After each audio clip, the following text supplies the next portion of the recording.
ব্যাপারটা এমন না যে আল্লাহ লিখে রেখেছেন বলে আপনি বেছে নিচ্ছেন। যেহেতু আপনি এটাই বেছে নেবেন, তাই আল্লাহ আগে লিখে রেখেছেন।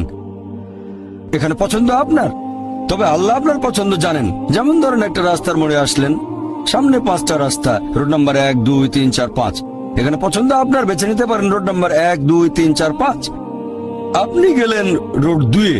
এটা আগে থেকেই লেখা আছে আপনার নিয়তিতে যে আপনি যাবেন 2 নম্বর রোডে। ব্যাপারটা এমন না যে আল্লাহ লিখেছেন বলে আপনি করছেন। যেহেতু আপনি এটাই বেছে নেবেন, তাই আল্লাহ আগে লিখে রেখেছেন। তাহলে পছন্দ আপনার। আপনি চাইলে টাকা উপার্জন করতে পারেন ভালো কাজের মাধ্যমে, হালাল উপায়ে, অথবা পারেন চুরি করে হারাম উপায়ে। পছন্দ আপনার। ধরেন চুরি করলেন, এটা আপনার সিদ্ধান্ত।